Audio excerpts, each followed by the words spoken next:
Thank you for your guys' continued support of Fuel Motivation. In today's video, we have David Goggins speaking on why you need discipline to succeed in life and achieve your greatest goals.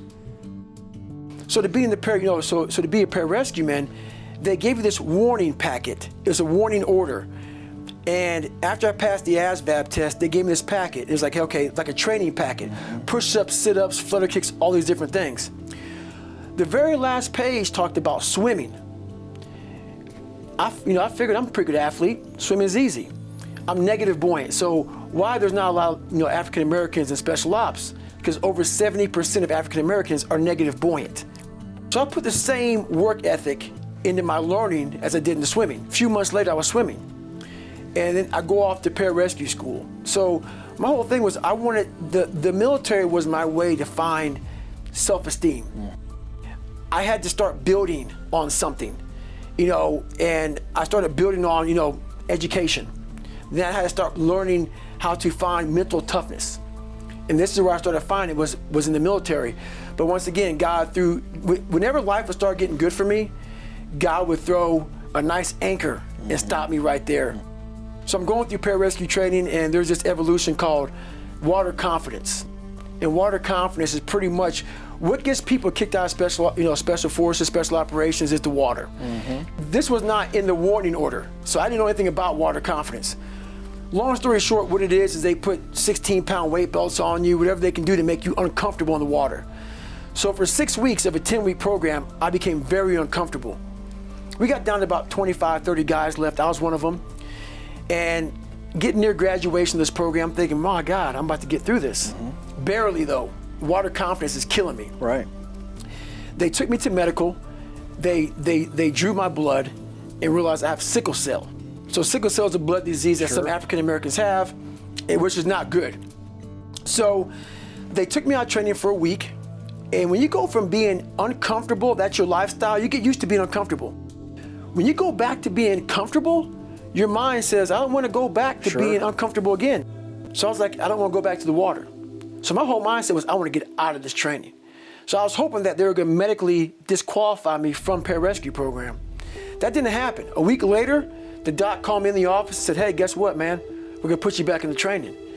I was like, okay, well, I missed a week. I got about 2.5 weeks left. I can do this. I went back to the, to the CEO, the commanding officer. He said, hey, guess what? We're going to start you back from day one.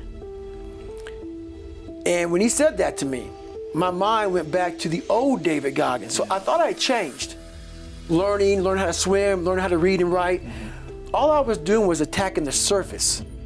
I wasn't getting down into the dungeon of what was really bothering me. So whenever like tough times would happen, any tough time that would, really tough time that would happen, I would go back to the sewer of my mind. So this happened, I went back to lying. I said, hey, you know what, CEO? This guy, the doc didn't know about sickle cell. He didn't give me a good reason why. He's talking about sudden death, heart attack, stroke. I'm not comfortable. So he gave me a medical from pararescue. So he allowed me to leave. But I really quit. I didn't want to go back in the water again. And that's when I went from weighing 175 pounds to 297. The spiral of depression, of trying to find things that I was comfortable doing. And whenever you find things that you're comfortable doing, you're going away from the journey of life. And I was going so far away from my journey that my weight showed my whole mindset. I think pushing yourself physically is the #1 factor of life. That is the true spot where you can really dive deep into, life's about self-discipline. It is about self-discipline. We tend to do the things that are easy. And that is it builds no mental toughness, it builds no mental hardening, it builds nothing. When you working out is where you can build that the fastest. Because it's a constant, it gives you instant feedback. You may not lose the weight you want to real fast, but the discipline it takes, it transfers over to all aspects of your life. It's not, people, man, why are you always working out? Stop looking at it that way. This is the foundation of life. When you look in the mirror, every morning we all look in the mirror to get ready to go to work, to go anywhere. The first thing you see is your reflection. If you don't like what you see in the morning, you lost the war already. It's not about even liking what you see. It's about looking in the mirror and you may start, man, I feel different. That reflection is not everything. It's a feeling you're supposed to get. So you have to, in life, once you leave your house, the war begins. In your house, you have some control. And that reflection in that mirror, you have to control that reflection in the mirror. The things psychologists have done for the last 20 years, especially the social psychologists, is push this idea of self-esteem. You should feel good about yourself. And I think, why would you tell someone 20 that? It's like, you should feel good about who you are. It's like, no, you shouldn't. Why should you feel good about who you are? It's like, you should feel good about who you could be. That's way better, because you got 60 years to turn into who you could. And I'm not saying that people shouldn't have confidence, but like often you take young people, say they're 16 to 22, and they're not really feeling that good about who they are. Right. Because their life is chaotic and in disorder, and they don't know where they're going, and they don't know which way is up. It's like, you should treat yourself as if you're valuable, especially in potential. But you should concentrate on who you should become, especially if you're young. And so let's say you're miserable and nihilistic and chaotic and depressed and all of that now, and you have your reasons, terrible parenting, abuse, all of those things. It's like, well, you should feel good about yourself. It's like, no, it's not the right message. Is that it's more like you should understand how much potential there is within you to set that straight. And then you should do everything you can to manifest that in the world, and it will set it straight. And that's better than self-esteem. It's like, you're in a crooked, horrible position. Okay, fine. There's a lot of suffering and pain associated with that. Yeah, you can't just feel good about that because it's not good.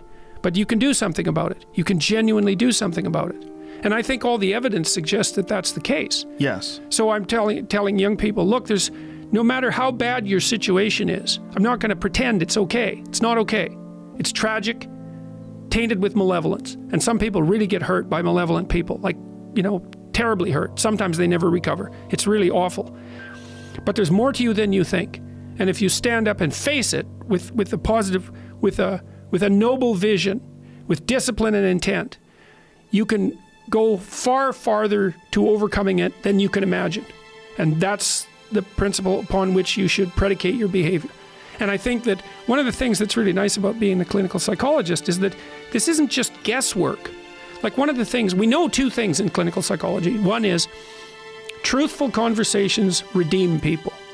Because if you come to a clinical psychologist whose worth is salt, you have a truthful conversation. The conversation is, well, here's what's wrong with my life, and here's what caused it. Maybe it takes a year to have that conversation, and both of the participants are doing everything they can to lay it out properly.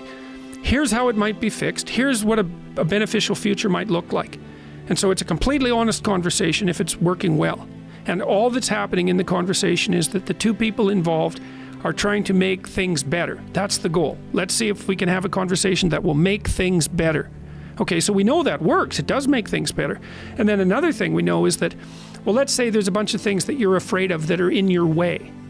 So you have some vision about who you want to be. Maybe you have to, you want to be successful in your career, so you have to learn to talk in front of a group. It's like, okay, well, you're afraid of that. It's like, no wonder, you don't want to be humiliated. So, okay, so what do we do about that? Well, maybe we first get you to speak in front of one person, and then 3 people, for 5 minutes, and then for 10 minutes. Like, graduated exposure to what you're afraid of. Voluntary graduated exposure to what you're afraid of is curative. And that's true. It works. The documentation is in. It's how people learn. So to tell people that if you confront the world forthrightly, if you speak the truth, and you expose yourself courageously to those things that you're afraid of, that your life will improve, and so will the life of people around you.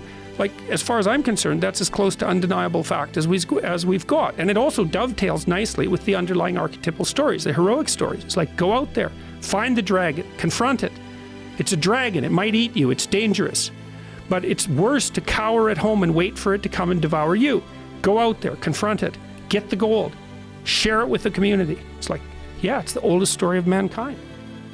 What Ratzinger is hypothesizing is that the person in and of, how the modern idea is you're supposed to accept yourself. I think that's an insane idea, by the way. Really, I can't think of a more nihilistic idea than that you're already okay. It's like, no, you're not. And the reason you're not is because you could be way more than you are. And so what do you want to be? You want to be okay as you are? Or do you want to strive towards what's better?